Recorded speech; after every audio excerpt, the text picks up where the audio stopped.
Hello! Welcome and welcome back to my YouTube channel. My name is Jane. If you are new, today is another knitting podcast and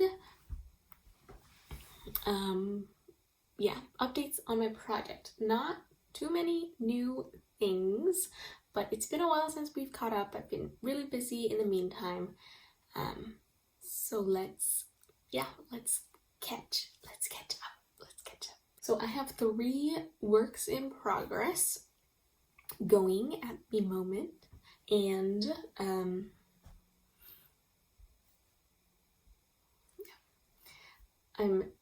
in my 2nd semester of grad school, so things are definitely picking up, things are happening. So I haven't had a lot of time to knit actually, and over the holidays I was very fortunately able to travel and do lots of stuff, but then that also meant not too much knitting time. But I will share what I've got on the needles and upcoming plans, some small upcoming plans. So most recently, this is blouse number 1 by My Favorite Things Knitwear, and here it is. I just cast off for the oh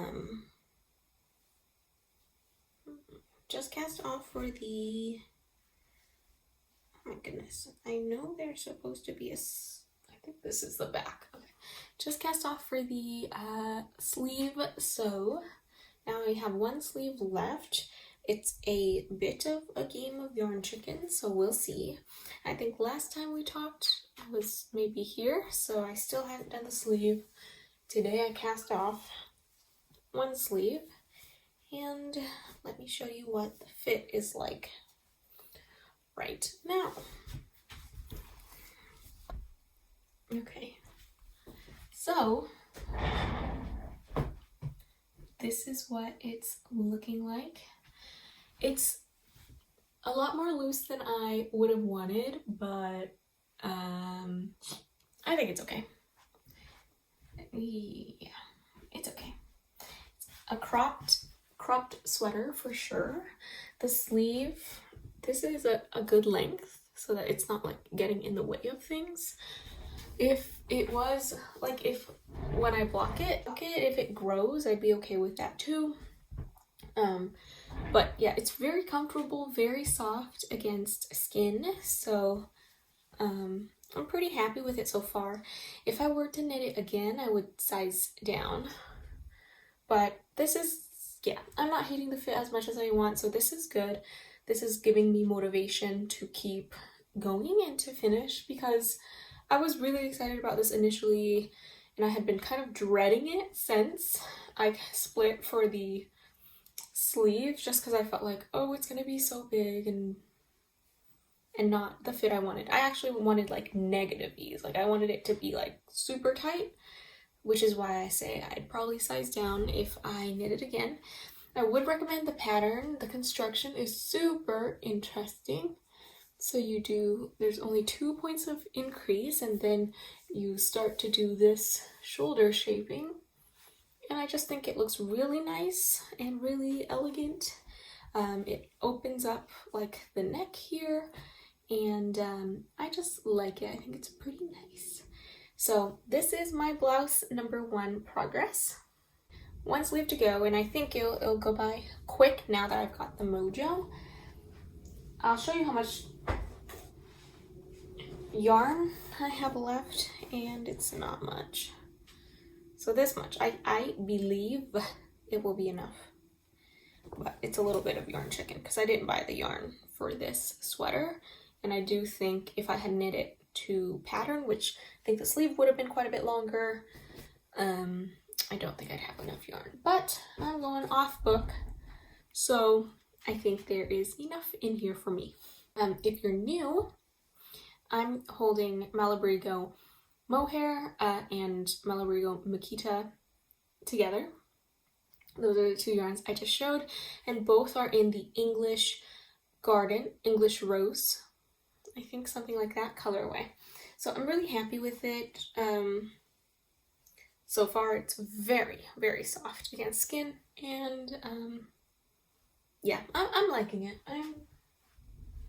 I'm liking it. I also said I don't know if this is like the best color for my skin tone. I still think that's true, but at the same time, what are we gonna do? Also, is my haircut new? I don't remember. Okay, so I don't think it's new. I don't think it's new. Like, I think you've seen me with short hair before. Like, I think the last episode I had short hair. Okay, so my next work in progress is a sock. You've seen the sock, but last time did I finish one already? I think I did. So these are socks for William. They're manos yarn in the colorway Swim. I think it's their fingering weight yarn. And so I have one sock done and another on the needles and almost done. So I'm saving this one for class knitting. I think that's going to help with my sock progress a lot, because I don't know why I'm just haven't been in the sock module. I don't know if this is like not a sock for myself, so I'm not knitting it as quickly as I usually do, or what the holdup is. But yeah, I'm saving this sock for like in class knitting, and I'm sure it'll be done soon. I was hoping to do it before Christmas so I could give it to him for Christmas, but that did not happen, as you can see. My very last work in progress is in this nice bag, and they are my Escher socks. So last time we talked, I'm pretty sure I did finish this. Pretty sure this was done. So this is the first, and this is my progress for the second. Okay, there you go. So I'm almost done with the cuff. About, yeah, a little over halfway done with the cuff. And then this was a shadow wrap heel, so I'll do a shadow wrap heel, and then I'll finish it on up. But something I'm noticing, so this is color work, 2-stranded color work, and I'm understanding the pattern a lot more. I think I've said that before. But the yarn dominance or the color dominance is still a bit murky for me. And so what I thought I knew about color dominance is like the yarn, like to always do like I think the dominant color is in your left. My understanding is the dominant color is in your left and the non-dominant is to your right, or however how should I say? I wasn't thinking about color dominance when I started knitting these, but I knew that color dominance was a thing. So whichever yarn I had in my left hand should continue to be in my left hand, and whatever yarn I had in my right hand should continue to be in my right hand, just so that it's consistent.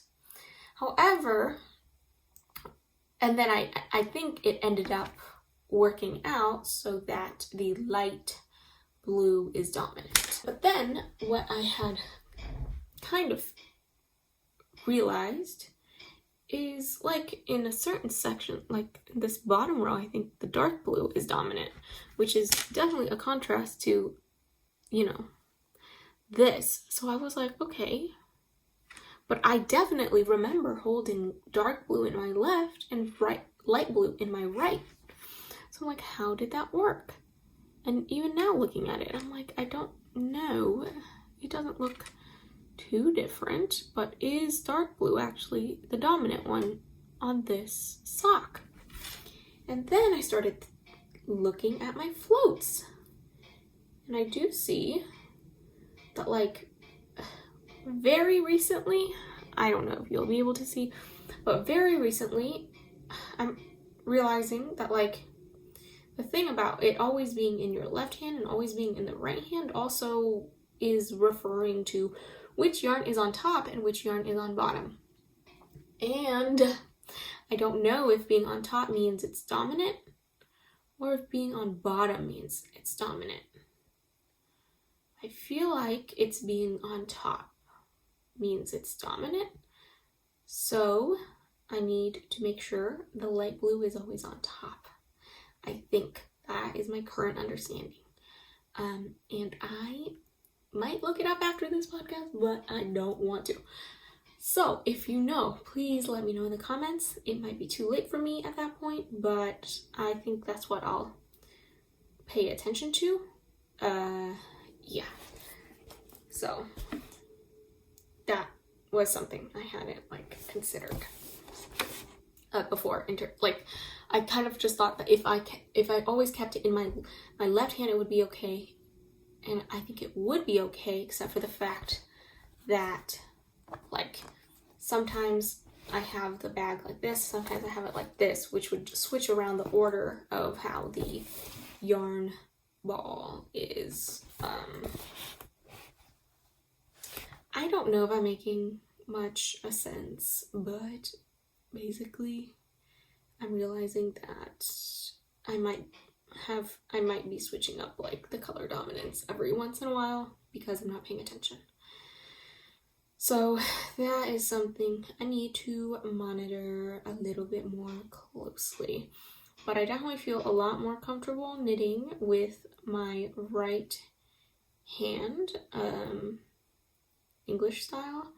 So that is a nice development. I think the tensioning, I still don't really get the the neighbors are doing some workshop things, but yeah, the tension is still a little bit of an issue. Like, I don't know if I could knit an entire thing English, but I feel like comfortable knitting English style now than I did originally. So this was a good project for that. And again, I think if I really apply myself, I haven't had a lot of time to knit on anything recently. So once I can start knitting again, I think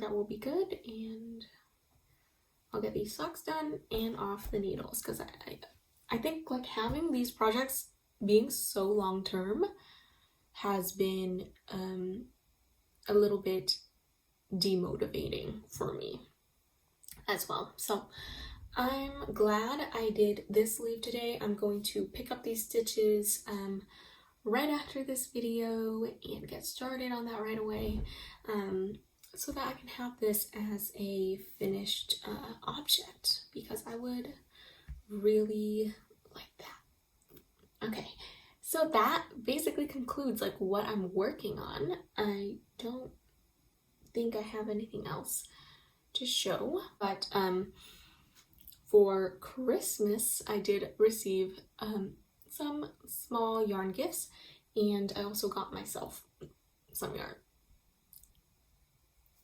So I'll show you that now. Okay, from William's mom, who is Storm_knitter on Instagram, I believe. I got some Miss Babs yarn. So this says part B, part A. So does that mean?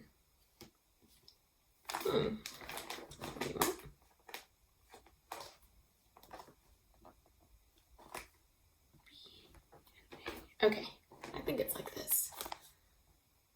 So it's a fade set. It's a big fade set. It goes from like deep purple into pink. And this is called the Giant Silk Moth. It's the Crown Wools set. It's a set of 12 minis in their base Nyami 2-ply, toes, so that's why they're minis. The toes is the minis part. It's 100% superwash merino wool, fingering weight. So, what should I make with this? I like the colors a lot. They're very like nice and muted, but not pastel, which is nice because I don't like pastels. I think pastels means, or to me, pastels is like a more cool toned. I feel like this is relative. I feel like these are warmer tones, so I like that a lot. And yeah, I don't know. I like had this thought to do a faded ranunculus with it, but then I thought about it some more and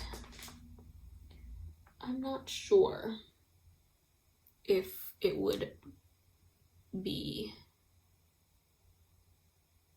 look like a fade, if I would be able to achieve the fading or not. So I'm deciding no to the ranunculus, but I do think maybe a striped sweater, that might be really cool with this. I think it would be enough yardage for a striped sweater, so maybe I will do that. I think some sort of like color work mitts maybe, or something color work obviously would look nice in this as well. So I'm not sure, but if you have ideas, please comment them down below on what I could do with these. Very pretty. Very, very pretty. So that was my little yarn gift from William's mom. Ooh.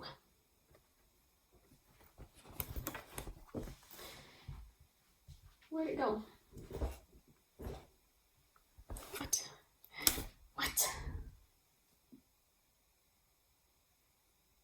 So as a part of the gift, like, it just comes with a little bookmark, whatever. And a little stitch marker. So this other stitch marker, also from Miss Babs, is my favorite stitch marker of all time. This is my favorite. I love that it's a metal circle with a little thing. The bead is supposed to go over the join of the metal, but then it like got dislodged or like unglued or something. I don't really know what happened, but it's fine. I don't find the yarn snags here, but it's supposed to be stationary. So this is a green version and I'm so excited to start using this. Yeah, I'll switch it over to a new cast on as soon enough. But it's like a sock stitch marker, in my opinion. Okay, so the last thing I have to share and talk about in terms of yarn is the yarn that I got myself. This was a very impulse purchase. So actually, maybe I'll talk about this too. So my boyfriend William has been getting into like cosplay, and I've always said this, that he really looks like Miles Morales, like from the Spider-Verse Spider-Man, and he was like, no, whatever. And then he went to a convention this past year, like in 2023, and everyone was like, oh my gosh, you do look exactly like Miles Morales. And I'm like, I've been saying that the whole time. Anyway, so he's like getting into cosplay, and there's a new Avatar Last Airbender live action coming out, and we really like Avatar Last Airbender, like the animated show. And William does some cool stuff, including like fire breathing and just fire spinning and just like manipulating, handling fire in general.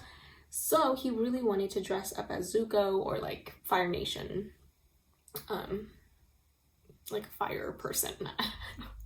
I don't know if that's the right term. But so then I said I would help him make a costume, a cosplay. So let's see, I'll put a picture here. That's what I spent a lot of my winter break doing. It was hard but fun, and I learned a lot. Like I learned how to do a French seam maybe, and some other seams, and it was a lot of learning. I made pants, I made like 2 kind of like, not shirts, not jackets, like kind of like kimono style, like wraps. I don't really know, but I did a lot, and I'll show some pictures or maybe videos here. And so that's a finished object. It's not finished as I would like it to be. Like, it's not like you wouldn't be able to go to the store and buy it and like be happy about it, because it's not finished. Like, there's not really a waistband and like some, like, it's not like perfect, but I was low on time. Anyways, but I did do that and took up some sewing. So because of that, I was at Joann's to buy like the fabric for him and stuff. And you know, as I do, I wander into the yarn section, and I usually never get anything from Michael's or Joann's or like a big box craft store. And at the time anyways, I had enough projects, had enough yarn, wasn't really looking for anything.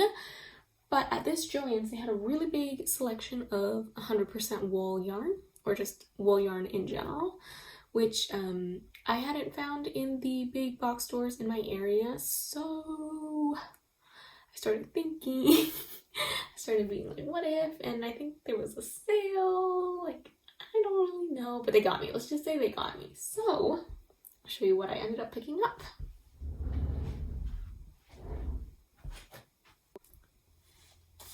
Okay, I ended up picking up 7 balls of Patons classic wool worsted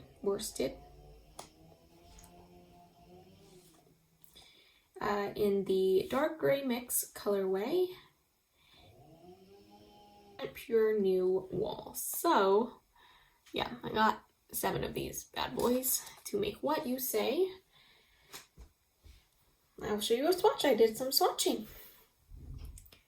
All right, what does this look like, everyone? That's right, I swatched in Ingrid. So this is also why I want this to be gone, so that I can focus on the Ingrid. Again, don't know if this is the correct color for me.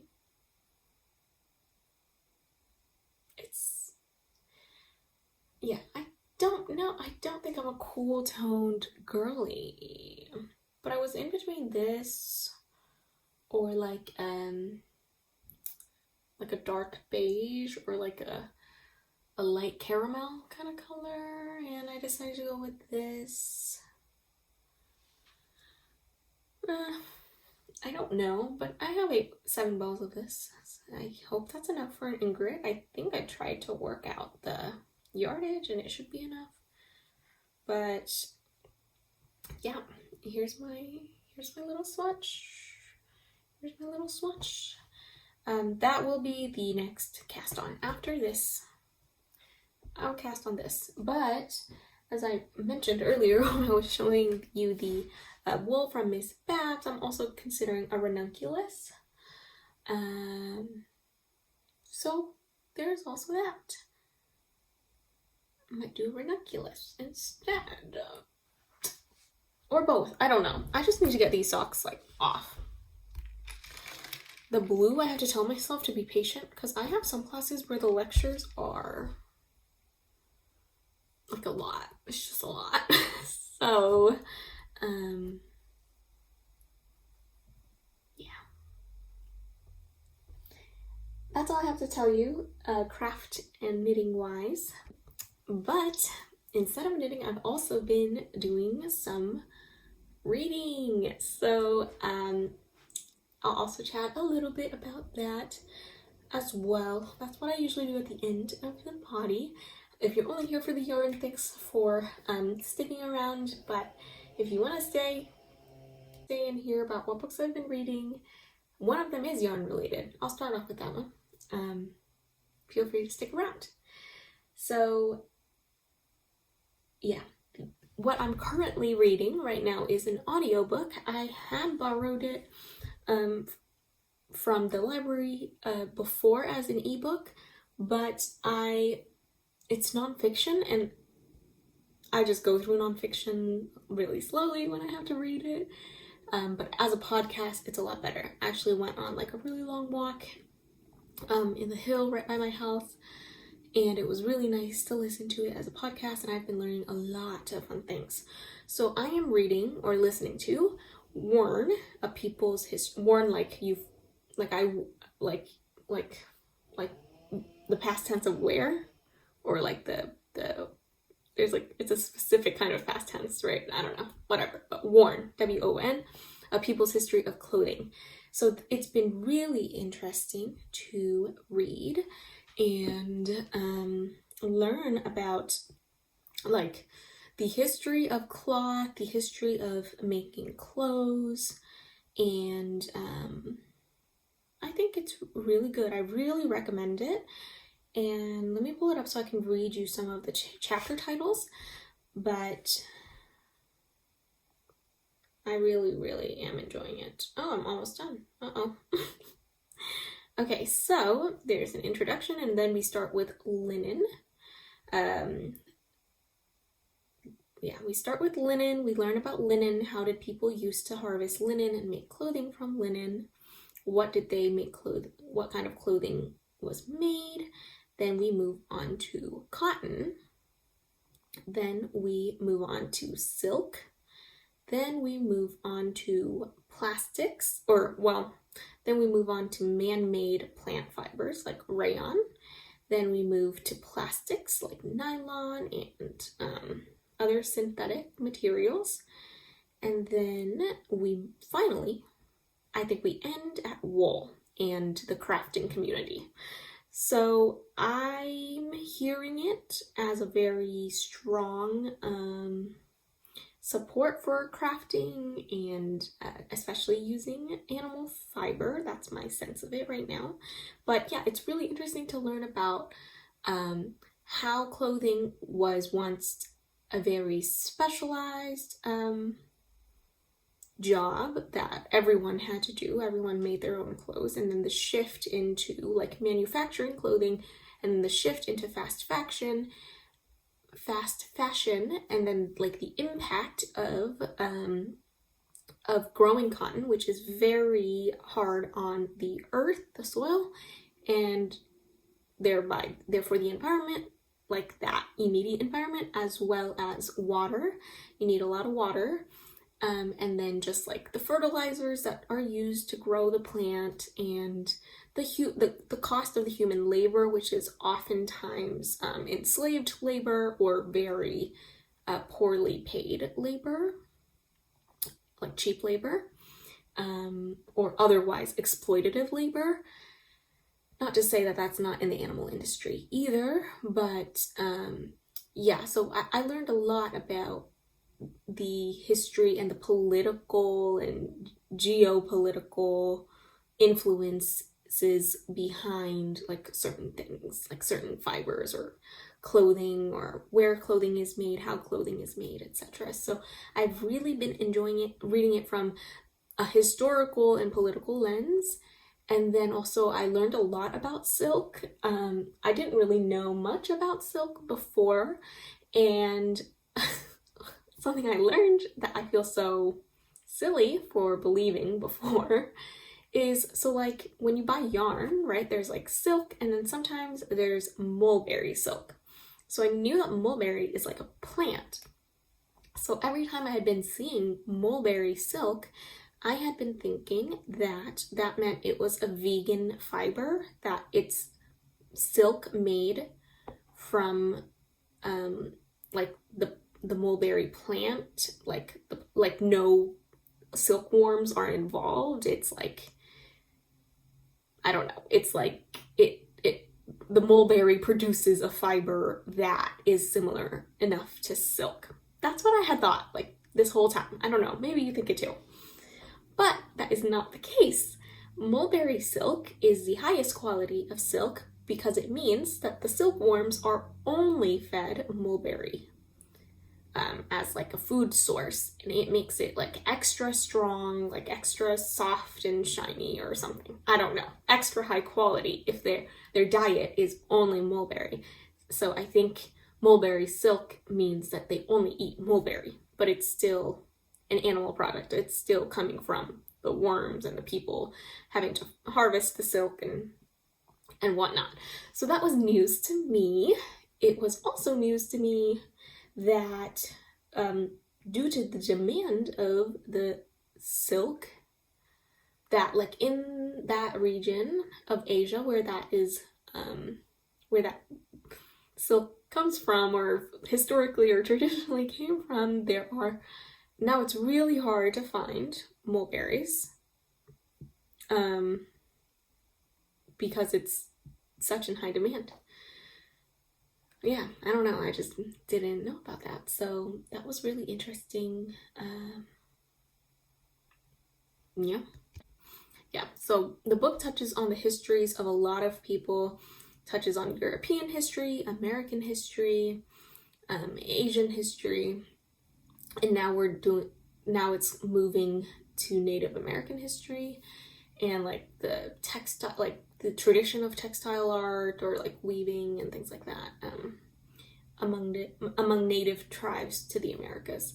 So again, it's been a really interesting read. I think it's a necessary read for everyone who is in the fiber arts community, just because it's interesting to learn and about like where different fibers come from, and how the fiber becomes available for us to use, and things like that. So I don't know, I think it's interesting, and it's also just, I think, important to know where everything comes from and how did we get to like this, like how did we get here? Like how did we get to buying clothing and these different kinds of stores and different kinds of materials, and what does the cost mean and things like that. I don't know.